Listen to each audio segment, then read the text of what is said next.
Quand M. Theroux m'a approché avec le sujet de l'intériorité, j'étais un peu bouche bée. Vous pouvez imaginer qu'en tant qu'exégète, historien, parler de spiritualité, ça ne va pas de soi. Mais après plusieurs lectures spirituelles de l'évangile de Matthieu, je me suis rendu compte que parmi les synoptiques, Marc, Matthieu et Luc, il est probablement le plus spirituel. Si on prend quelques versets, notamment dans le 23e chapitre, vous allez voir en caractère gras qu'il y a beaucoup de rapports entre l'intérieur et l'extérieur. Les sépulcres blanchis, entre autres, qui sont beaux à l'extérieur, mais qui sont bien laids à l'intérieur. C'est un langage propre à Matthieu, très dur, diraient les uns, très juge les autres. Mais si on se concentre trop sur la dimension juge chez Matthieu, on négligerait la dimension spirituelle chez lui. Il est vraiment celui qui distingue le plus entre l'intérieur et l'extérieur. Et cette distinction est importante pour lui parce qu'il semble expliquer que la justice, la foi et la miséricorde, comme le trouve dans le 23e verset du 23e chapitre, découlent directement d'une harmonie entre les deux mondes. Non seulement pour le bien-être de la personne elle-même, mais pour toute une société. Matthieu, il a vraiment une approche sociétale, parce qu'il vit entouré par des gens qui sont gentils, qui ne sont pas de sa communauté. Et gentil, ça veut dire païen, mais c'est un terme plus positif. Mais entouré aussi de juifs qui ne sont pas d'accord avec lui. Et il cherche à créer aussi de la paix avec ces gens qui sont bien différents de lui. Et moi, je dirais que le verset qu'on trouve chez Luc, qui dit que le royaume des cieux est au-dedans de vous, est peut-être plus approprié pour Matthieu, même s'il ne le cite pas directement. Avant de rentrer maintenant dans le vif du sujet, j'aimerais vous poser une question à laquelle vous pouvez répondre intuitivement, à savoir si l'évangile de Matthieu s'adresse vraiment à nous.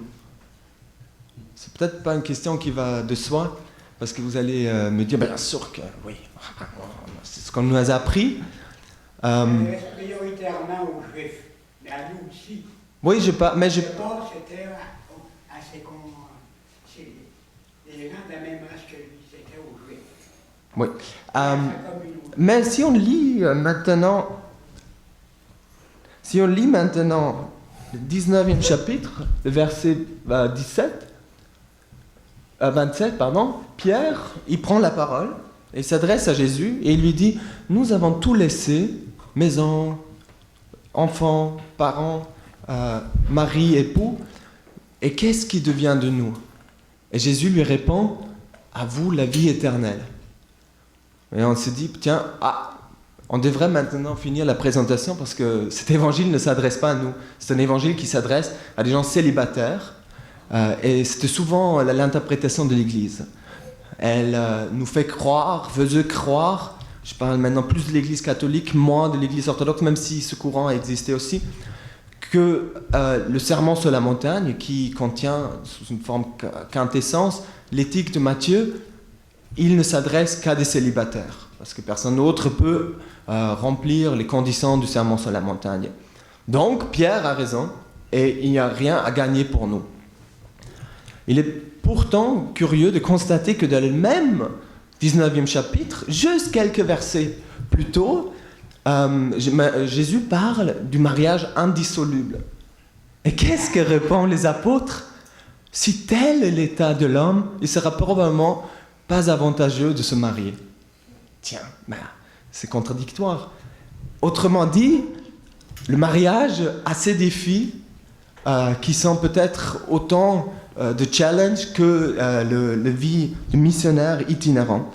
Et il y a peut-être plus parce que dans le 18e chapitre, Jésus dit qu'il ne faut pas juste pardonner 7 fois, mais 70 fois 7 fois. Vous connaissez ce verset, évidemment. Mais dans le 18e chapitre, il n'est nullement question de commandement et d'éthique. On se demande, pardonner quoi ? S'il n'y a pas de contenu, on ne peut rien pardonner. Il est clair que, il se réfère au sermon sur la montagne qui contient l'éthique.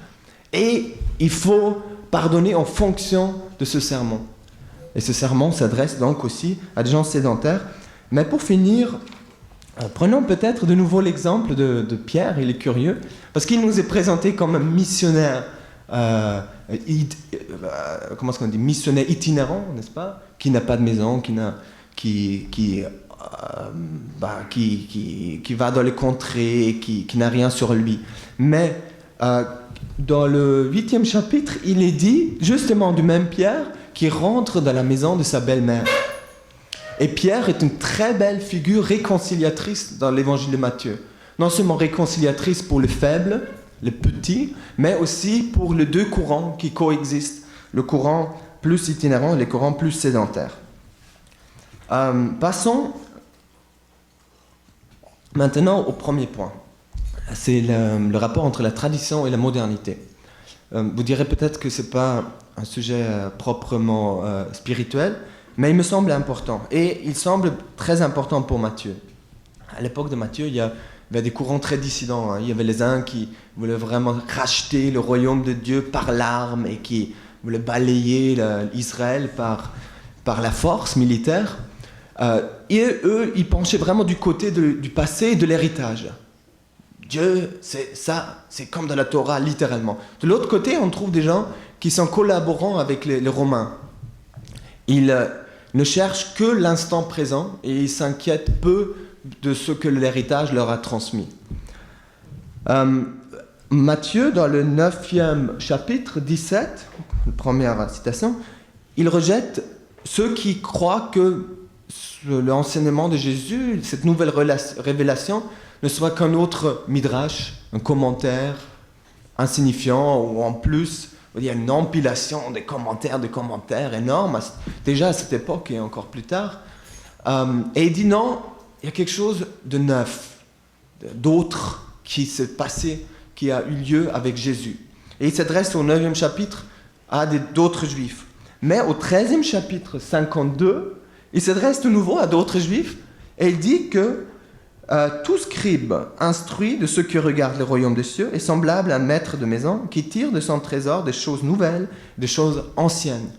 Autrement dit, il comprend que Jésus est un révolutionnaire, innovateur et tout, mais je ne peux comprendre Jésus que sur la base de ma propre tradition. Et ça me semble important de nos jours, où il y a des gens qui croient que tout ce qui est du passé, notamment au Québec, je l'ai beaucoup vécu, quand j'interroge des jeunes, tout ce qui est du passé, on parle du noirceur. Hein. Et d'ailleurs, quand on interroge des gens plus âgés, on réalise que c'était pas si noir après tout. Et puis, il y a de l'autre côté des gens qui ne sombrent que dans le passé. Et Matthieu essaie de remettre les deux à leur place en disant il faut qu'il y ait un beau rapport entre les deux. Et je peux me référer même à des gens comme le Dalai Lama, qui est beaucoup dans le dialogue interreligieux, mais qui ne négligerait jamais sa propre tradition. Passons maintenant à un sujet qui peut peut-être vous étonner. Le rêve. On parle de spiritualité, je crois que le rêve est une dimension forte de la spiritualité. L'évangile de Matthieu est un programme de contraste, autant que l'évangile de Jean, même si on n'a peut-être pas tout de suite cette impression. Mais dès que Jésus naît, et même avant qu'il naisse, il est menacé. Après, il est menacé par Hérode, il est menacé par Archélaüs, il est menacé par les pharisiens. Il est finalement mis à mort sur la croix d'une façon épouvantable, en lui faisant croire que Dieu même qu'il priait, avec lequel il vivait, l'a abandonné. Il passe et il dit « Fils de Dieu ». Oui, je ne l'ai pas noté, pardon. Mais il y a des gens qui passent devant la croix et disent « Fils de Dieu, toi qui voulais sauver les autres, sauve-toi toi-même ». C'est une théodicée. Toi qui se veux juste, regarde, Dieu même t'a abandonné. C'est d'une dureté brutale. Et cette espérance en Jésus, finalement, semble être enterrée de nouveau dans une grosse pierre scellée. Matthieu met beaucoup d'accent sur cette grosse pierre scellée. Et il y a des exégètes qui ont vu le rapport entre le sein de Marie et cette grosse pierre. Et comme Marie et la vie de Jésus étaient menacées, parce qu'elle n'avait pas de mari, de nouveau sa vie est menacée par cette grosse pierre. En même temps, il y a beaucoup de lumière. Si vous prenez le passage sur la transfiguration, Matthieu parle beaucoup plus dans des termes de lumière que les autres évangélistes. C'est très frappant. Et la même chose pour la résurrection. C'est un événement bien plus lumineux que chez les autres. Ce contraste, on le trouve maintenant d'une façon condensée dans les premiers 5 chapitres, et notamment dans la vie de Joseph. On dirait Marie, moi je dirais non, Joseph. Joseph est toujours un peu dans la misère, il ne sait pas comment s'en sortir. Il est là avec Hérode, impasse, quoi faire, je ne sais pas. Il est là avec Archélaüs, impasse, je ne sais pas quoi faire. Et dans les 2, même dans 3 cas, il nous est dit qu'il rêve. On peut dire, il rêve, ça veut dire il songe, il y a des visions. Mais il est dit, de nuit, il se leva, pris de nuit. Donc il est clair que le rêve est plus un rêve nocturne. Et c'est ça qui, finalement, va l'aider à sortir des impasses. Et ce rêve-là, et son symbolique qui va avec, est un topos qu'on trouve pas seulement dans l'Antiquité, mais on les trouve partout dans le Moyen-Âge. Vous vous rappelez François d'Assise, qui se présente au pape, qui s'est fait rejeter, qui revient. Le pape a fait un rêve entre-temps, et il voit que François d'Assise a le potentiel de rebâtir l'Église. Là, il est tout gentil avec lui, et vous connaissez la suite. Mais on a rompu avec le monde des rêves. À partir du XVIIIe siècle, avec la Révolution française, le rationalisme qui n'y voyait que de la superstition. Mais il y a heureusement des gens comme Freud et surtout Jung, ou au Québec on dit Jung, je crois, ça fait un peu chinois, mais c'est un Allemand, donc un Autrichien même, donc Jung, et il a rétabli le rêve. Et moi je veux juste vous donner un exemple un peu banal, mais dans ma propre vie j'ai expérimenté que plus je vieillis, plus je réalisais que moi aussi je suis éphémère. Je croyais beaucoup à l'incorruptibilité de la jeunesse, et c'était renforcé par d'autres, par des gens qui commentaient ça et disaient combien tu es dynamique. Mais à un moment donné, je fais un rêve à répétition où je perdais carrément mes dents. C'est très troublant, je me dis, mon Dieu, il y a un grand malheur qui arrive. Mais j'ai compris avec le temps que, et j'ai lu un peu sur le rêve, que ce symbole veut dire que voilà, la vie est éphémère, et essaie de faire face à la mortalité, à la mort, à ta propre évanescence. Et ça m'a permis d'intégrer mieux cette dimension spirituelle de ma vie, de la vie en général. Maintenant, un autre sujet qui peut-être peut vous étonner aussi, c'est l'enfant. Bien sûr, l'enfant est un symbole qui veut dire qu'il faut se rallier avec les marginaux. Mis à part quelques riches, les enfants riches n'avaient pas un statut légal. Donc, ils étaient vraiment considérés comme des hors-loi et des gens dont il faut particulièrement prendre soin. Mais Matthieu est particulier par rapport aux autres, parce que dans le 21e chapitre, il se réfère au psaume 8, que je citais ici, psaume 8.2, par la bouche des enfants et de ceux qui sont à la mamelle, tu as fondé ta gloire pour confondre tes adversaires. Et il le cite, mais il est le seul dans tous les Nouveaux Testaments. Et c'est troublant, parce que le psaume 8, qui est un psaume messianique, donc parfait, pour citer dans le contexte de Jésus qui rentre à Jérusalem et qui rentre même dans le temple, voilà, et Matthieu nous parle des enfants qui acclament Jésus. Mais le psaume 8, dans la tradition de Paul, 1 Corinthiens, Éphésiens, Philippiens, et même dans les évangiles, se réfère toujours au passage « Tout a été mis sous ses pieds ». Verset 6.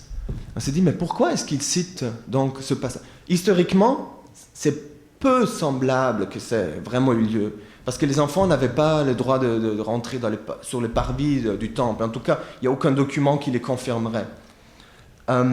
Et pour parler de la gloire de Dieu, vous avez d'innombrables, mais vraiment innombrables passages à l'Ancien Testament qui diraient la même chose. Moi, je me suis dit, peut-être il faut faire des recherches un peu plus poussées. Et en effet, si on situe Matthieu à Alexandrie, ce qui a le faveur de quelques exégètes, parce que les ruelles étaient serrées, les conflits avec les gens de la même communauté, et on peut imaginer que Matthieu restait avec des gens des Juifs, des gens de la communauté juive, il y avait beaucoup de disputes possibles. On vivait dans la même ruelle, on vivait dans le même quartier, les ruelles étaient serrées, les conflits étaient nombreux. En plus, on voit Jésus qui part en Égypte. Il a pris la fuite quand Hérode a pris le pouvoir.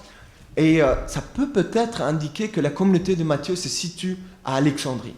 C'est une hypothèse, c'en est une. Il y en a plusieurs d'autres, comme la Syrie, Césarée maritime en Israël. Mais ce qui est intéressant, si on prend maintenant cette théorie, c'est qu'à Alexandrie, il y avait un culte dédié à Isis, et les prêtres qui se trouvaient dans le temple insistaient à ceux qu'on construise des terrains de carrés de sable ou de terrains de jeu pour les enfants autour. Et on était convaincus que même par la bouche de tout petits, des nourrissons, Dieu peut révéler par leur balbutiement des choses à ces prêtres-là. Et vous voyez maintenant le rapport avec, si vous pouvez monter, avec le passage par la bouche de tout petits et des nourrissons, Dieu parle. Matthieu avait probablement en difficulté. En tant que bon juif, il croyait à une parole créatrice. C'est une parole compréhensible. Les nourrissons, peut-être que vous avez fait d'autres expériences, moi, ce n'est pas toujours très clair ce qu'ils veulent dire. Donc, en tout cas, moi, j'ai expérimenté avec plusieurs enfants, mais surtout avec une petite enfant de 4 ans, Jasmina. Quand j'ai joué avec son frère, et il avait une nouvelle montre, évidemment. Et puis, j'essaie d'être particulièrement gentil et m'intéresser à sa montre par convention. Elle, qui n'était pas tentée tellement par la convention, me dit « Maintenant, je vais prendre le temps que vous passez à parler d'un sujet aussi banal. » Et pour moi, c'était « Paf !» On ne peut pas être plus vrai et plus éclairant. Mais peut-être on trouve encore plus chez Matthieu. Si nous passons maintenant... Encore un plus... Ah oui, pardon. Aussi, c'était intéressant, j'ai lu sur l'évêque Ambroise qu'il ne serait pas devenu évêque s'il n'y avait pas un enfant dans la ville de Milan. Christiane y va prochainement. À Milan, un enfant a annoncé Ambroise devrait devenir évêque.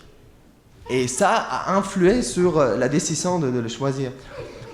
Au 18e chapitre, nous avons maintenant ce passage où Jésus parle plus en détail des enfants. Un passage qu'on trouve aussi chez les autres évangélistes. 18, 2 à 6, Jésus, ayant appelé un petit enfant, le plaça au milieu d'eux et dit « Je vous le dis en vérité, si vous ne convertissez pas et si vous ne devenez comme les petits enfants, vous n'entrerez pas dans le royaume des cieux. » Et non, après, il dit « C'est pourquoi quiconque se rendra humble comme ce petit enfant, il passe à la première personne. » Avant, il parle au pluriel, il passe maintenant à la première personne. Et par rapport aux autres évangélistes, vous pouvez ça vérifier à la maison, il est beaucoup moins généreux avec les détails. Les autres disent concrètement, il a pris l'enfant, il l'a béni, surtout Marc, il l'a béni, il l'a embrassé. Matthieu et Marc a une source que Matthieu cite. Donc il coupe. Et j'ai l'impression qu'il coupe parce que pour lui, l'enfant n'est pas maintenant, quand il parle d'un enfant au singulier, un enfant concret. Quand il parle au pluriel, il va repasser au pluriel dans le 6e verset que vous trouvez ici. Scandaliser un de ce petit. On a l'impression qu'il est là, il y a plusieurs enfants, il parle au pluriel, mais après il passe au singulier. Pour nous dire peut-être, et là c'est très théorique ce que je vais dire, et je n'ai sûrement pas beaucoup de soutien parmi les exégètes, c'est qu'il y a peut-être un symbolisme derrière l'enfant. Il y a plus que ça. Et ce symbolisme, je l'ai retrouvé beaucoup dans l'art pictural chrétien. Si vous prenez par exemple des mosaïques, ou, je ne sais pas si vous connaissez, du XIIe siècle, il y a un très beau conte d'un abbé qui s'appelle « Vie de pèlerinage humain ». Et vous avez des enluminures ici. Et à un moment donné, dans la vie du pèlerin, il sent vraiment l'âme comme une entité qui se déconnecte de lui et qui contemple Dieu, qui monte au ciel. Curieusement, et l'abbé le dit, c'est pas moi qui le projette, parce que j'aimerais construire des théories. Non, mais l'abbé dit que c'est l'enfant. L'âme est comme un enfant qui monte au ciel. Et si vous prenez après la fin de la vie du pèlerin, vous allez voir que il est à la mort, l'ange gardien va mener l'enfant, l'âme, vraiment vers le Dieu éternel et il va revenir à sa source. Et on peut continuer, là on est dans la tradition plus occidentale, dans la tradition orientale on trouve la même chose. Les plus anciennes représentations de l'Assomption de Marie représentent l'âme de Marie toujours sous forme d'un enfant. Et une autre présentation plus moderne, ça c'est une mosaïque très ancienne, ça c'est une représentation plus concrète, d'aujourd'hui plutôt, voilà, de nouveau l'enfant. Pour moi ça a pris beaucoup d'importance dernièrement, j'ai beaucoup peur de voler, vous pouvez passer par toutes sortes de rationalisations. Là, vous pouvez vous dire, mettre les pieds chez vous devant la porte est plus dangereux que de monter dans un avion. Statistiquement, c'est confirmé. Il y a plus de s'inquiéter pour monter à vélo. Et d'ailleurs, fait curieux, je ne m'inquiète jamais quand je monte à vélo. Par contre, je m'inquiète beaucoup pour l'avion. Et dernièrement, grâce à des lectures de Steindl-Rast et Thich Nhat Hanh ou autres, j'ai compris que l'âme, qu'on peut peut-être maladroitement décrire comme un enfant, il veut s'exprimer. Il veut exprimer cette peur. Et quand on lui donne de l'écoute, cette peur peut s'exprimer pendant 5 minutes, 10 minutes, mais à un moment donné, la peur, qui n'est pas une réalité ultime, s'effrite. Hein? Et peut-être j'ai mieux compris Matthieu, peut-être j'ai complètement tordu Matthieu, on ne le sait pas. Passons maintenant à la deuxième partie de l'expo, qui se dédiera maintenant à une compréhension plus structurée de ce que la vie spirituelle chez Matthieu. Il n'y en a peut-être pas tort de dire que chez Matthieu, toute vie spirituelle commence avec un renoncement au contrôle de sa vie. Celui qui veut gagner sa vie la perdra, celui qui la perdra la gagnera, et finira avec l'amour de l'ennemi. Car Dieu fait lever son soleil sur le juste, enfin les méchants et les bons, et il fait pleuvoir sur les justes et les injustes. Vous allez me dire, ouf, c'est tout un programme. Hein. Soyez assurés, Matthieu ne nous laisse pas seuls sur ce chemin. En général, dans les religions, il y a peut-être un peu de la réticence à l'égard du désir. Dans le bouddhisme et le christianisme aussi. Or, Matthieu, il prend le désir comme point de départ. Le désir qui est stimulé par des images. On a beaucoup de paraboles. Matthieu est connu pour être le conteur parmi tous les évangélistes parce qu'il adore les paraboles. Il y a plein de paraboles que les autres ne connaissent pas. Et il parle beaucoup dans les images, dans les béatitudes, quand il parle du royaume des cieux, être fils de Dieu, mais aussi quand il parle du sel et de lumière, être sel et de lumière. Et un grand théologien protestant, Schleiermacher, il a forgé le terme stimuler le désir et le goût pour l'éternel. Et chez lui, il y a vraiment une connotation un peu d'appétit. Et je dirais qu'avec Matthieu, si on n'a pas ce désir, bien sûr, toutes ces images, notamment d'être fils et fille de Dieu, ça implique beaucoup de souffrance, de pleurs. Mais dans un premier temps, il est peut-être juste question de désir, stimuler ce désir. Ce désir, évidemment, inclut aussi la dimension fraternelle. Aimer Dieu comme son prochain.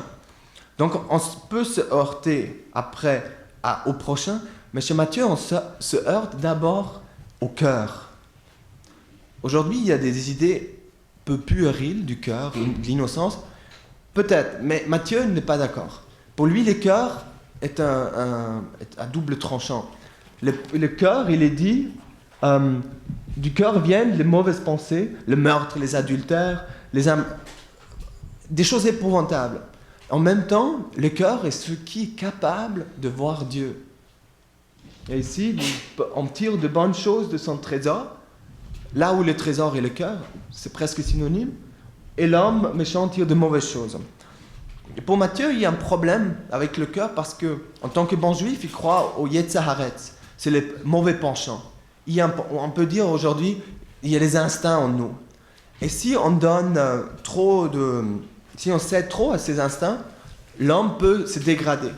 Et Matthieu le souligne en disant que tout mauvais arbre portera de mauvais fruits. Et il voit que, voilà, dans une seule vie humaine, il faut prendre des décisions, il faut aller de l'avant, dans une direction ou dans une autre. Mais, donc il est celui qui focalise sur le cœur, mais au cœur sont rattachées des pensées. Et il est probablement, parmi les évangélistes, celui qui parle le plus de la pensée. Et dans le 9e chapitre, verset 4, il dit que Jésus connaît leurs pensées. Il parle aux scribes. Pourquoi vous avez des mauvaises pensées dans votre cœur? Les autres évangélistes disent, pourquoi discutez-vous en vous? Et quand vous discutez, vous évaluez. Ça veut dire que vous allez aboutir à des motifs pour vos actions, pour des choses qui vous semblent profitables ou moins profitables. Mais les pensées impliquent une dimension plus large. On ne parle pas juste de motifs, on parle de jugement, on parle de plan d'action, on parle de remue-ménage, on parle tout ce qui relève du mental. Et Matthieu est celui qui... moi en tout cas, j'ai trouvé 3 types de pensées rejetées, au moins 3, peut-être vous en trouvez d'autres. Un premier type de pensée catégoriquement rejeté, c'est une pensée qui se limite au monde scientifique et rationnel. Au 16e chapitre, il est dit, vous connaissez ce passage, voilà les scribes qui sont capables de déduire la météo du lendemain à partir des constatations d'aujourd'hui, comme des mondes scientifiques. Mais pour Matthieu, ça ne suffit pas, parce qu'ils ne sont pas capables de comprendre Jésus. Ils restent dans leur monde rationnel. Et c'est grave pour lui, parce que, et ça m'a frappé de lire, que le diable lui-même, il n'est pas divisé en lui-même. Belzéboul ne chasse pas Belzéboul par lui-même, sinon son royaume s'effrite. Autrement dit, il y a de la cohérence. Et vous pouvez rester dans votre tour d'ivoire et construire des théories abstraites, il n'y en a plus à finir, mais vous restez seulement rationnel et détaché d'autres dimensions. La dimension physique, la dimension émotionnelle. Et vous allez toujours être confirmé, parce que rationnellement, on est très malin.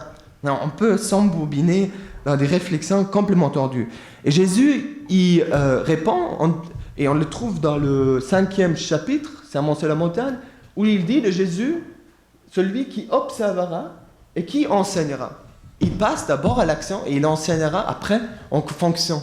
C'est très fort. Si vous suivez cette ligne, vous allez avoir du mal à rester complètement prisonnier du monde rationnel.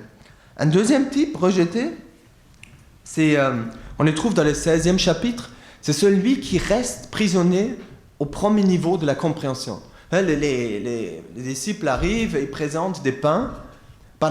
C'est Jésus qui parle du levain des pharisiens, et les disciples croient qu'il parle vraiment des pains, mais il parle de l'enseignement.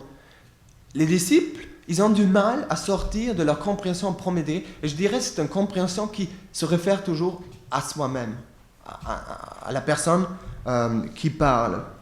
Et les disciples en Matthieu sont connus, même si l'image des disciples en Matthieu est plus euphémiste que chez les autres, mais il reste des gens qui sont souvent considérés par peu de foi et par des gens qui ont peur. Et cette réflexion mène à long terme à la peur. Un troisième type, et ça c'est le type le plus important, c'est le type qui tourne en rond. Et il est le plus sensible.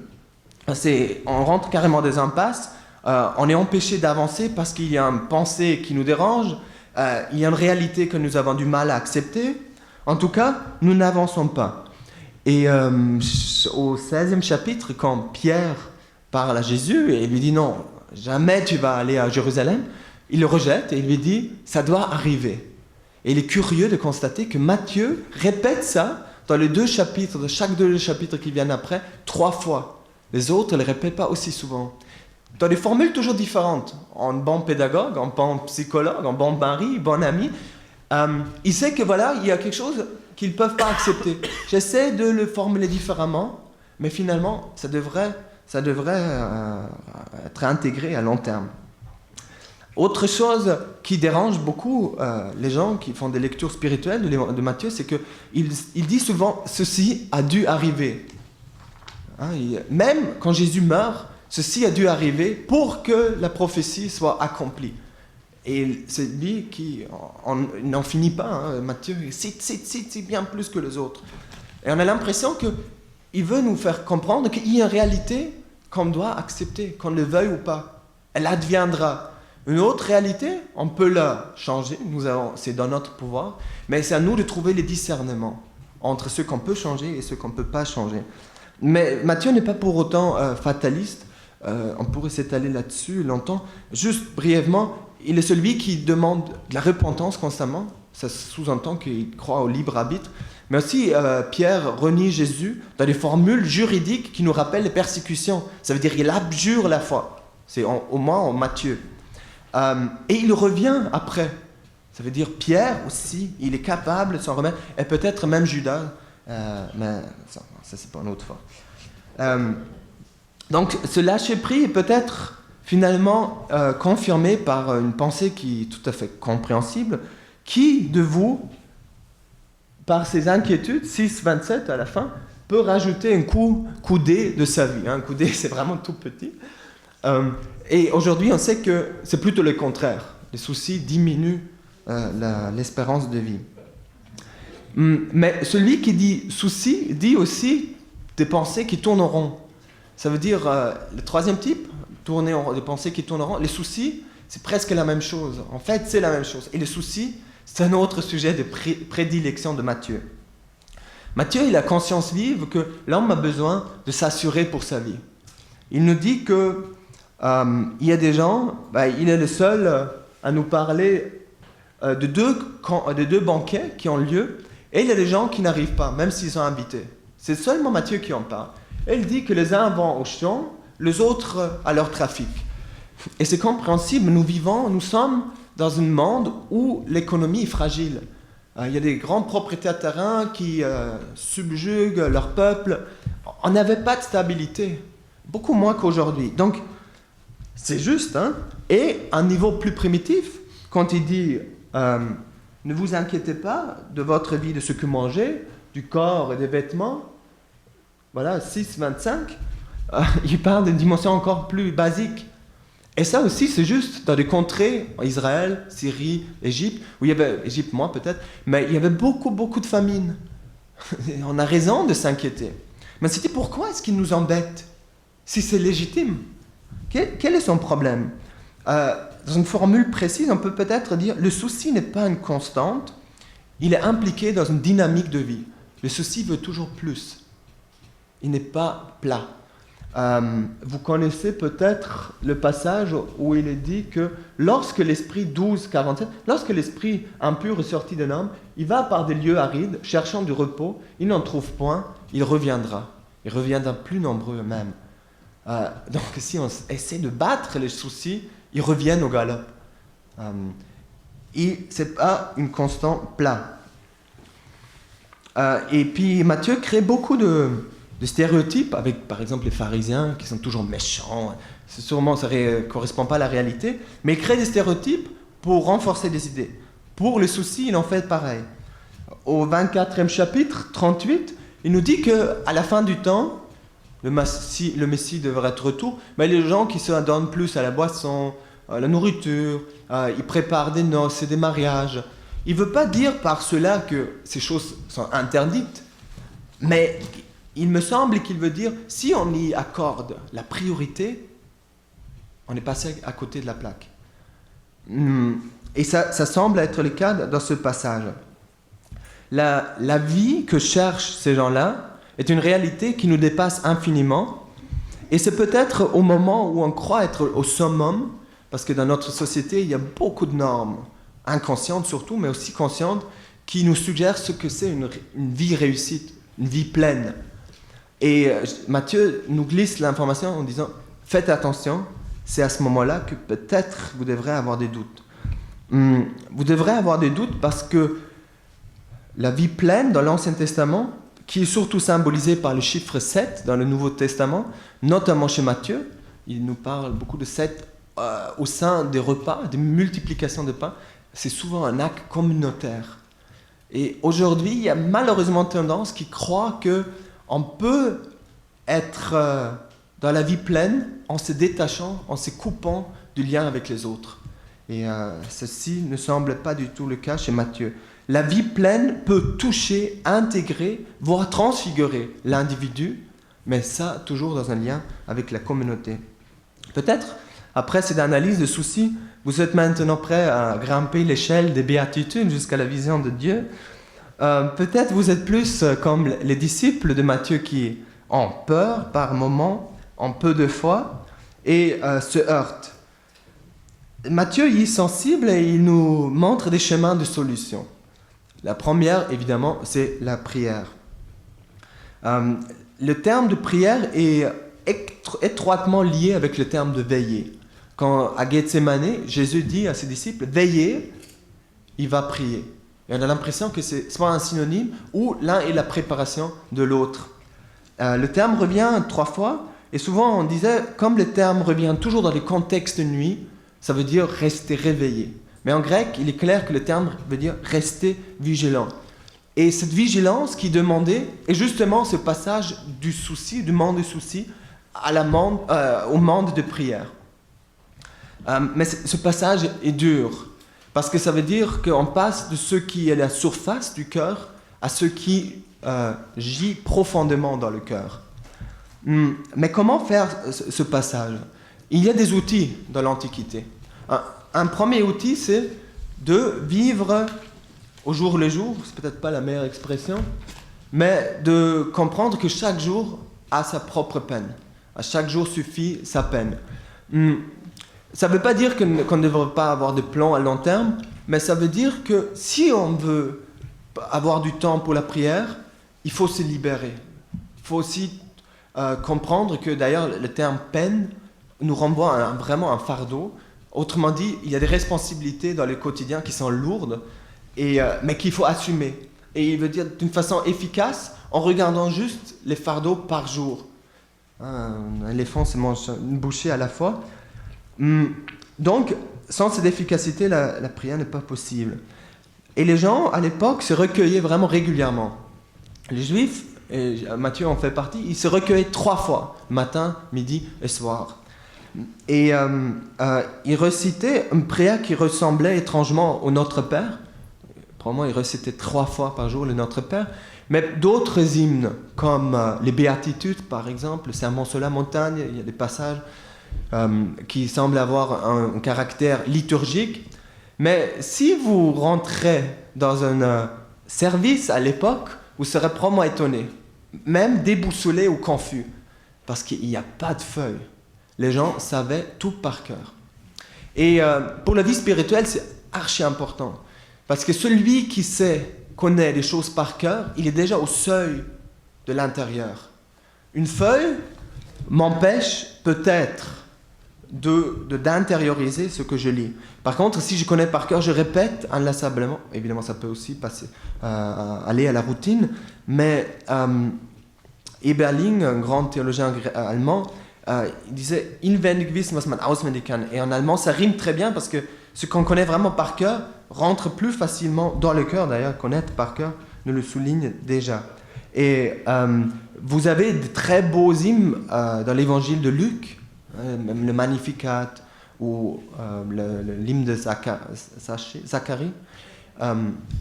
Il faudrait, peut-être c'est pas un grand effort parce que les paroles sont très faciles, les apprendre par cœur, juste quelques-uns. Et vous allez voir, pour le recueillement, c'est très efficace. Matthieu, maintenant, pour un autre point, il est celui qui nous réfère le plus à des petites prières condensées. Vous connaissez en tant que méditant, Maranatha, il parle de petites prières qu'on appelait à l'époque prières satellites, des prières comme Jésus, Kyrie eleison, Seigneur sauve-nous, ou Seigneur nous périssons, sauve-nous, sous des formes variées. Vous avez ici les références. Mais ça, cette forme concise, on ne les trouve pas chez les autres, et surtout pas aussi nombreux. Et on a l'impression que les gens, quand ils sont dans l'épreuve, dans une tentation, ils utilisent ces prières, ils les répétaient plusieurs fois, parce qu'ils avaient confiance que le secours leur arrive. Pourquoi ? Ils croyaient que ces paroles sacrées avaient un pouvoir bien différent des paroles profanes. Il est dit en 8,16, Jésus chassa les esprits par sa parole. Et pour ceux qui lisent les évangiles, il est clair, ça ce sont des paroles que Jésus aurait peut-être utilisées, en tout cas les gens utilisaient pour invoquer Jésus. C'est un excellent moyen aussi pour franchir le seuil entre souci et monde de vigilance. Finalement, un des points les plus importants en Matthieu est peut-être la question de la reconnaissance. On ne s'y attendrait pas parce qu'il est si juge, si menaçant. Qu'est-ce qu'il a à voir avec la reconnaissance? Non, il en parle. Il en parle d'une façon négative. D'abord dans l'impitoyable serviteur. Il s'est fait délivrer de sa dette. Vous connaissez l'histoire. Et puis il tombe sur un autre et paf, il le massacre. Mais c'est rude, hein? Mais pourquoi? Parce qu'il n'a pas pris le temps de se recueillir, de contempler cet acte dont il vient d'être profiteur, enfin, dont il vient d'être le destinataire. Et ça nous mène déjà un peu plus loin.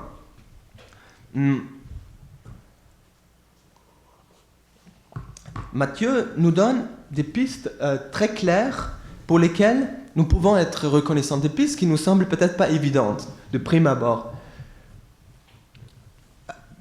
Déjà, d'une façon générale, il nous dit, il est le seul à les répéter 2 fois, que les apôtres ont reçu gratuitement, sans condition,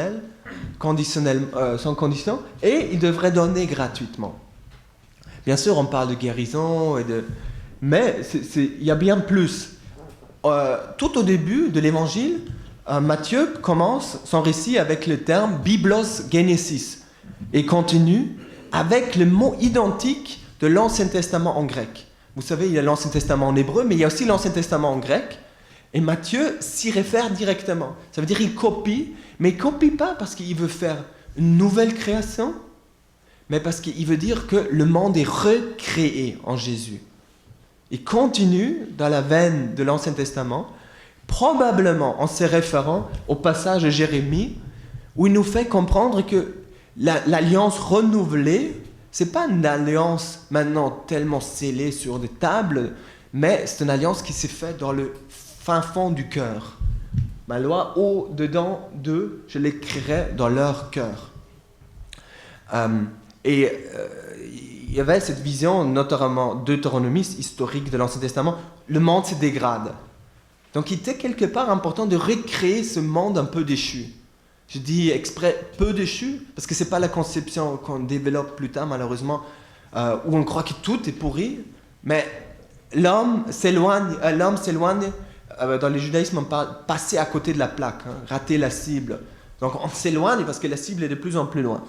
Et Jésus, à travers cet acte créationnel, récréationnel, il ramène l'homme au juste milieu. Et aussi, il le ramène dans cette alliance qui était d'abord très conditionnée et qui s'ouvre maintenant, à la fin il est dit, allez vers toutes les nations, qui s'ouvre maintenant à tous les hommes inconditionnellement. Mais il est aussi dit que on ne vend pas 2 passereaux pour un sou, mais tous les cheveux de votre tête sont comptés. Et je ne sais pas si vous avez déjà pensé à tout ce que vous avez, aussi déformé que ça semble aux yeux de la société, mais tout ce que vous avez, que ce soit des membres, que ce soit les cellules, que ce soit vos cheveux, que ce soit vos talents qui ne sont pas toujours reconnus, tout ça, ça pourrait nous inciter à la reconnaissance. Et si on se recueille, on rentre en soi et on voit non seulement tout ce qu'on a, mais tout ce qu'on a reçu des autres, ça peut nous remplir de beaucoup de reconnaissance. Et cette reconnaissance peut presque automatiquement, avec un petit effort, nous mener à réinvestir aussi ce qu'on a obtenu. Ce qu'on trouve dans la parabole de talent. Il y a les 2 qui réinvestissent et il y a un qui ne le fait pas. Et il est curieux, il dit « j'ai eu peur ». Quand le maître revient, il lui demande « mais qu'est-ce qui s'est passé ?»« J'ai eu peur ». Et quand on est reconnaissant, on est justement en dehors de la dimension de la peur. Ou successivement, on s'éloigne de la peur. Et aussi du souci. Parce que, et je trouve que c'est important, le souci, quand on veut l'obtenir, ou Quand je veux obtenir plutôt la vie par le souci, je vais la perdre, la vie. Mais si je m'en soucie pas, je vais l'obtenir gratuitement. Ouais. Maintenant, rentrons un peu plus dans le cœur du priant. Il nous est dit dans le 6e chapitre que vous devrez rentrer dans votre chambre, dans votre maison, dans votre chambre, et fermer et prier. Il est curieux de constater que à l'époque, les maisons étaient souvent... Descendez, s'il vous plaît. Pouvez-vous descendre? À l'époque, il y avait des maisons. Les maisons n'avaient presque jamais plusieurs chambres. Et quand on va encore plus loin, on va voir de l'extérieur, c'est plutôt clair. Ah, ça marche pas? Oui, vous voyez, il y a un cours intérieur. Les gens dormaient souvent sur le toit. Et à l'intérieur, il y avait souvent une seule pièce. Et Matthieu le confirme au 5e chapitre 5-15. Il nous dit que quand vous mettez votre lumière en dessous du buisson, ça ne marche pas. Il faut la mettre sur la table, comme ça va éclairer tous les gens de la maison. Mais dans une maison où il y a des chambres, ça ne marche pas. Il y a une incohérence. Il me semble que Thérèse d'Avila a le mieux compris ce passage en parlant des chambres intérieures. Donc, on se retire et on peut se faire d'une façon concrète. Il est dit, d'ailleurs Matthieu est le seul, Jésus se retire sur la montagne pour prier. Mais aussi d'une façon intérieure, on se retire. Et c'est là que Dieu va nous parler dans le secret, ou va nous le rendre dans le secret.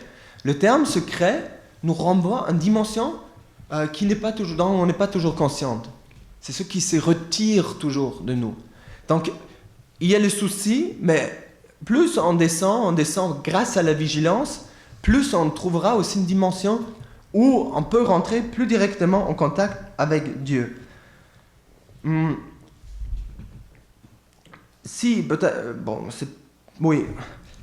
Mais cette dimension, évidemment, ne va pas sans d'efforts même de la souffrance. Ce qui est curieux, je ne l'ai pas noté ici, je l'ai découvert récemment. Au 4e chapitre 19, Jésus approche les apôtres et leur dit, pas comme chez les autres, suivez-moi, il dit, venez derrière moi. 4:19, et il est curieux, au 16e chapitre, il dit à Pierre les mêmes paroles, mais il rajoute, prends sur toi ma croix et suis-moi. Donc, ce qu'on reçoit par toute la reconnaissance entraînée nous mène dans la suite de Jésus qui est quand même don de soi. Mais don de soi dans une dimension christique. Je ne veux pas m'étaler trop là-dessus, mais si vous comparez Matthieu au niveau de la Christologie avec les autres, on va voir déjà que la Christologie est plus forte. Mais il y a plus, à la fin, il n'est pas dit que Jésus monte au ciel, comme chez Marc et Jean, et surtout Luc, mais il est dit, je serai avec vous jusqu'à la fin du temps. Il est avec nous. Les Saint-Esprit ne jouent pas un rôle primordial comme chez les autres, chez Matthieu. C'est vraiment la nature que j'appelle la nature christique.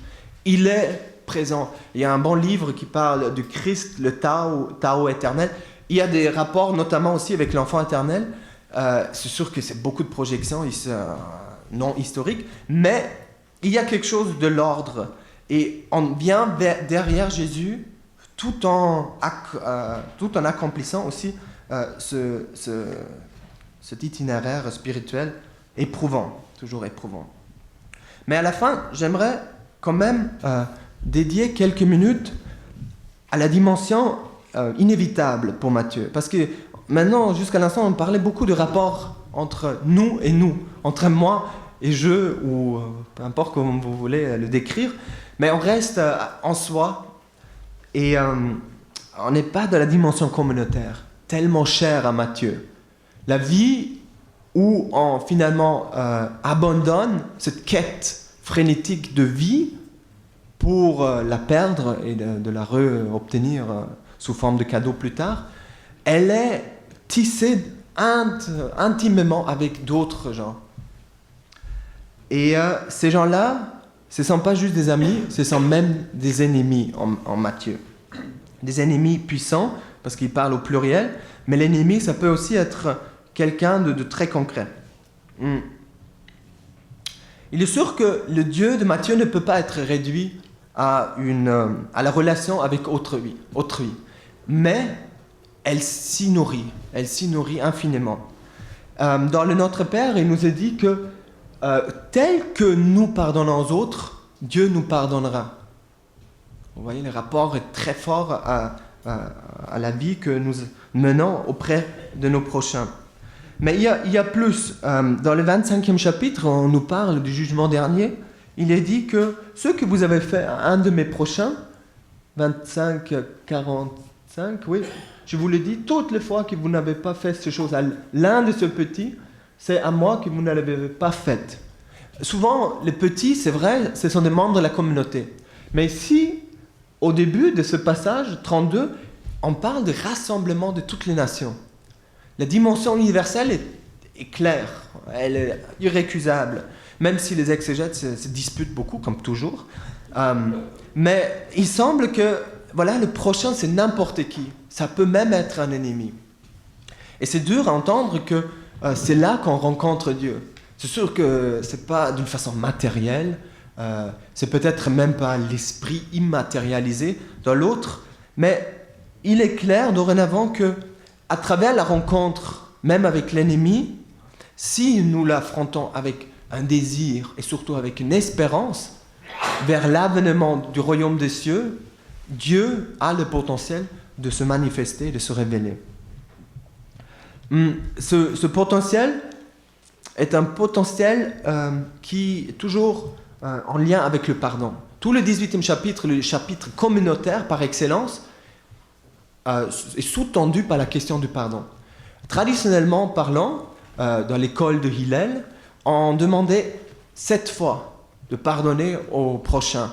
Jusqu'aux 7 fois, parce que c'était aussi la dimension de la plénitude, 7 représente la plénitude. Mais si on avait la conscience que 7 fois c'est déjà beaucoup, c'est énorme en fait. En Matthieu, en revanche, on nous demande de pardonner 70 fois 7 fois. Donc infiniment. Et ça s'explique, même rationnellement. Si vous prenez le sermon sur la montagne, qui est irréalisable, aimer son prochain, ne jamais regarder une femme avec un œil concupiscent, faire toujours de l'amour, donner jamais en demandant au retour, etc. C'est très très éprouvant. Et cette exigence a mené peut-être à une séparation plus concrète entre les gens qui s'avéraient incapables et les gens qui s'avéraient capables. On parle de tout petits, il semble qu'ils sont éthiquement pas très forts. Mais pour qu'il n'y ait pas trop de séparation, de schisme entre ceux qui sont capables de suivre cette haute éthique et d'autres qui ne sont pas, et pour qu'il n'y ait pas de stigmatisation des uns et glorification des autres, il nous demande de pardonner infiniment. Infiniment aussi parce qu'en fin de compte, personne n'est vraiment capable d'assouvir aux exigences jésuaniques dans l'évangile de Matthieu, et surtout exprimé dans le sermon sur la montagne. Cette dimension du pardon est importante intimement dans la relation avec l'autre parce qu'il réalise que par nos propres faiblesses, par nos défauts, nous avons malheureusement tendance à projeter nos propres manques d'amour dans l'autre. La paille que tu vois dans, la paille que tu vois dans l'œil de l'autre, tu la vois, mais tu n'extrais pas la poutre qui est dans ton propre œil. C'est une tendance tout à fait humaine de projeter. En fait, c'est vraiment vicieux. Et avec tout ce qu'on a dit jusqu'à l'instant, on peut peut-être faire cet effort de prendre du recul par rapport à soi-même, d'avoir une meilleure introspection de ce qui nous habite, des soucis, des obsessions, pour éviter justement cette projection constante et d'être plus à même non seulement de se faire pardonner, mais de pardonner et d'en vivre en communauté de paix et d'amour. De paix que les gens sont censés souhaiter sur leur chemin. Au 10e chapitre, quand il les envoie à la mission, il dit « Vous allez dans les villes et vous leur souhaitez la paix ». Mais le shalom juif, c'est un shalom profond, c'est pas juste un bonjour qu'on se souhaite, c'est vraiment une dimension qui relève de quelque chose de très fort, du cœur, peut-être purifié si vous voulez. Pour finir, et pour peut-être illustrer le mieux ce que Matthieu entend par la dimension communautaire, où le pardon devrait régner, inconditionnel, même à l'égard de l'ennemi, pour qu'on se vide de soi-même et on devienne un plus vrai et plus authentique disciple de Jésus. J'aimerais vous raconter une histoire des pères du désert qui me semble très chère et qui illustre bien ce qui vient d'être dit. Donc au IVe siècle, au IVe siècle, à Alexandrie, il y avait des pères dans le désert qui vivaient de façon extrêmement ascétique et qui se font inviter par l'évêque de la ville. Il les fait venir à table. Bon, il y a des mets, il s'est dit, tant qu'à faire, je ne les vois pas souvent, on va faire des beaux mets. Des mets, malheureusement, aussi à la viande. Et les ascètes ne mangeaient pas de la viande. Et ils arrivent, ils étaient tout contents, mais au moment où ils voient la viande, vous pouvez imaginer leur réaction. Et ils disent, désolé, monsieur l'évêque, mais on doit se retirer, on n'a pas le droit de manger de la viande. Il dit, waouh, il se prosterne devant eux par honneur, mais il dit vraiment, moi aussi j'essaie de faire un effort, chaque soir, avant de me coucher, je me dis, avec qui est-ce que j'ai encore un malentendu, un mésentente, un différend? Et avant de me coucher, je me dis, je vais y aller pour me réconcilier, je ne peux pas fermer l'œil avant. Vous connaissez les passages où il est dit que quand tu es devant l'autel et tu veux offrir ton sacrifice, rappelle-toi le dispute que tu avais avec ton frère et vas-y. La dimension spirituelle chez Matthieu commence dans l'individu, dans son travail individuel qu'il doit faire, mais il ne peut s'accomplir que dans la vie communautaire. Merci.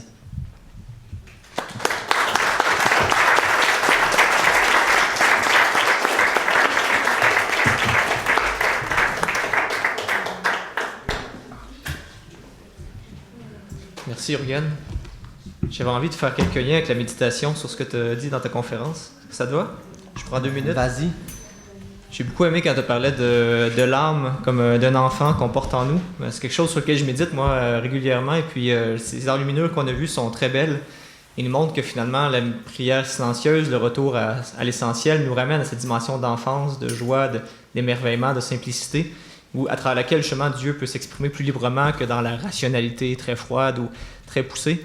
Et la dimension du rêve justement qui est liée au niveau du cœur. Et puis le lien entre connaître par cœur et la connaissance du cœur, justement la connaissance qui fait vivre et qui transforme plutôt que la connaissance simplement qui donne une espèce qui peut donner une supériorité par rapport aux autres parce que ça nous permet de nous élever. Tu parlais de François d'Assise justement, mais justement chez lui c'était fort cette dimension-là que la connaissance ne doit pas nous élever au-dessus des autres. Et puis quand tu parlais aussi du monde des soucis par rapport au monde de la prière, hein, la confiance, la reconnaissance comme des moyens justement de pratiquer au quotidien cette lutte contre le souci perpétuel vers autre chose qui n'est jamais satisfait finalement de ce qui est là dans le présent. Et puis j'aime bien l'interprétation de Thérèse de Lisieux aussi sur la chambre intérieure justement où la lumière qui doit être mise sur le lampadaire. Thérèse Davila, excuse-moi, j'ai mal noté. On le trouve peut-être. On le trouve sûrement chez elle aussi. C'est ça, oui, parce que c'est assez facile comme analogie, je comprends, mais c'est cette idée que la lumière de l'esprit doit pénétrer toutes nos ténèbres, finalement, doit vraiment... à quel point la prière n'est pas neutre, n'est pas passive, hein, c'est ce travail de l'esprit qui est en nous et qui doit nous visiter jusqu'à j'ai presque envie de dire la christification de la chair, hein, quand tu parlais du niveau christique chez saint Matthieu, de l'évangile où le Christ est appelé à vivre à travers nous et à se donner aux autres. Et je terminerai avec la dimension justement communautaire que tu évoquais, à travers laquelle se vérifie la qualité de la relation à Dieu et justement l'universalité de cette relation-là à l'autre qui s'adresse à toutes les nations et non pas seulement aux méditants catholiques, mais à toutes les personnes qui ont peut-être cet appel à découvrir une intériorité, une relation aux autres plus profonde. Et donc, c'est importance pour nous aussi d'avoir cette ouverture à l'universel. Oui? Ah, très bien. Ah, excusez-moi, c'était à Pierre de conclure. J'ai mal lu ma feuille de route hier. T'as sûrement d'autres choses aussi intéressantes à dire. Je me retire, pardon. Merci, Jürgen. Ah, c'était bien dit quand même.